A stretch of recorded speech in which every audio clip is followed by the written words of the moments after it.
राधे राधे। हरे कृष्णा। प्रिय श्रोताओं, आप सभी को पुत्रदा एकादशी व्रत की हार्दिक शुभकामनाएं। पूरे वर्ष भर में एक ऐसी विशेष एकादशी आती है जिसका नाम सुनते ही मन में आशा और विश्वास जग उठता है। यह एकादशी विशेषकर उन लोगों के लिए वरदान मानी गई है जो संतान की कामना रखते हैं।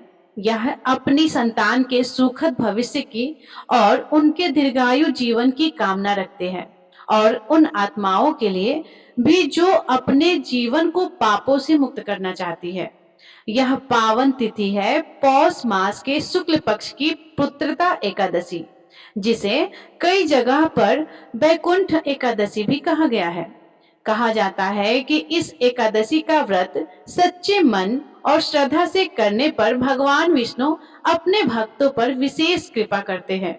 इस दिन किया गया व्रत और पूरे मन से सुनी गई कथा मनुष्य के पिछले 7 जन्म के दोषों को क्षण भर में ही समाप्त करने की भी समर्थ रखती है। यह एकादशी केवल संतान सुख देने वाली ही नहीं, बल्कि जीवन को सही दिशा दिखाने वाली और मोक्ष की ओर ले जाने वाली भी मानी गई है।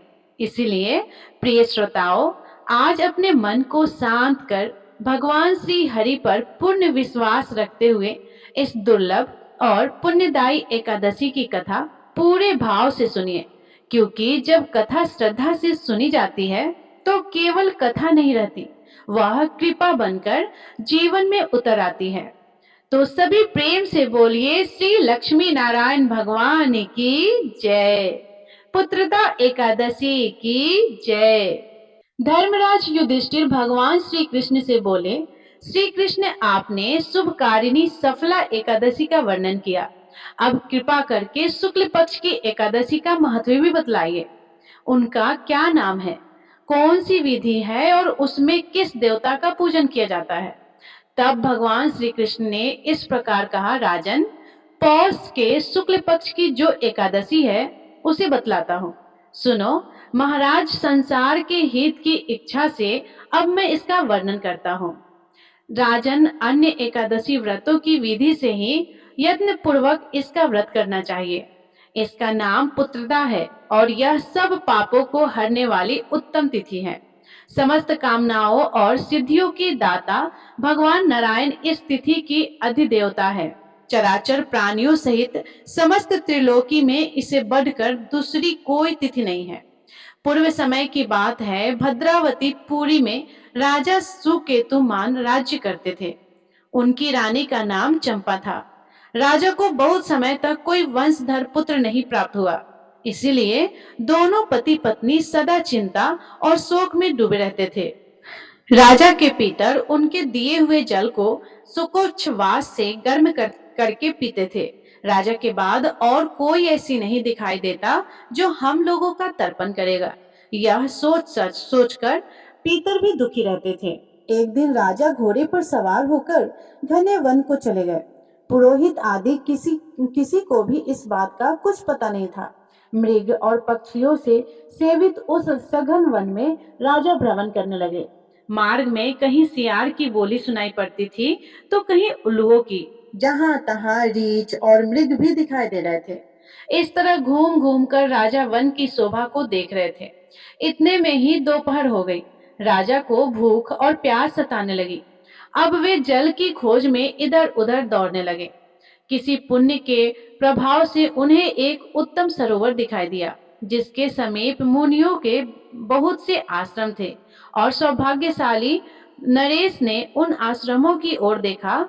उस समय शुभ की सूचना देने वाले शकुन होने लगे। राजा का दाहिना नेत्र और दाहिना हाथ फड़कने लगा, जो कि उत्तम फल की सूचना दे रहा था। सरोवर के तट पर बहुत से मुनि वेद पाठ कर रहे थे। उन्हें देखकर राजा को बड़ी प्रसन्नता हुई और वे घोड़े से उतरकर मुनियों के सामने खड़े हो गए। फिर अलग अलग उन सब की वंदना करने लगे। वे मुनि उत्तम व्रत का पालन करने वाले थे। तब मुनि बोले, राजन, हम लोग तुम पर प्रसन्न हैं। राजा बोले, आप लोग कौन हैं और आपका नाम क्या है और आप लोग किस लिए यहाँ एकत्रित हुए हैं, यह सब सच सच बताइए। तब मुनि बोले, राजन, हम लोग विश्वदेव हैं, यह स्नान करने के लिए आए हैं। माघ निकट आया है। आज से 5वां दिन माघ का स्नान आरंभ हो जाएगा और आज ही पुत्रदा नाम की एकादशी है, जो व्रत करने वाले मनुष्यों को पुत्र देती है। तब राजा ने हाथ जोड़कर कहा, विश्वदेव, यदि आप लोग मुझ पर प्रसन्न हैं तो मुझे भी पुत्र दीजिए। तब मुनि बोले, राजन, आज के दिन ही पुत्रदा नाम की एकादशी है। इसका व्रत बहुत विख्यात है। तुम आज इस उत्तम व्रत का पालन करो। महाराज, भगवान केशव की कृपा से तुम्हें पुत्र अवश्य ही प्राप्त होगा। भगवान श्री कृष्ण कहते हैं, युधिष्ठिर, इस प्रकार उन मुनियों के कहने से राजा ने उत्तम पुत्रदा एकादशी व्रत का पालन किया। महर्षियों के उपदेश के अनुसार विधि पूर्वक पुत्रदा एकादशी का अनुष्ठान किया। फिर द्वादशी को पारण करके मुनियों के चरणों में बारंबार मस्तक झुकाकर राजा अपने घर आए। इसके कुछ ही समय बाद रानी ने गर्भ धारण किया। प्रसव काल आने पर पुण्यकर्मा राजा को अत्यंत तेजस्वी पुत्र रत्न की प्राप्ति हुई, जिसने अपने गुणों से अपने पिता को संतुष्ट कर दिया। वह प्रजाओं का पालक हुआ। भगवान श्री कृष्ण युधिष्ठिर महाराज से कहते हैं, इसीलिए राजन, पुत्रदा का उत्तम व्रत अवश्य करना चाहिए। मैंने लोगों के हित की इच्छा से तुम्हारे सामने इसका वर्णन किया है। जो मनुष्य एकाग्रसित होकर पुत्रता का व्रत करते हैं, वे इस लोक में पुत्र पाकर मृत्यु के पश्चात स्वर्गगामी होते हैं। तो मेरी प्रिय माताओं और बहनों, ये थी पुत्रदा एकादशी व्रत की कथा। यदि ये कथा आपको पसंद आई हो तो वीडियो को लाइक करके कमेंट बॉक्स में जय श्री हरि विष्णु जरूर लिखिएगा। और यदि आप चैनल पे नए होंगे तो चैनल को सब्सक्राइब करना ना भूलिएगा, क्योंकि हमेशा आपको हर व्रत की कथा इस चैनल पे सुनने को मिल जाएगी। राधे राधे, जय श्री कृष्णा।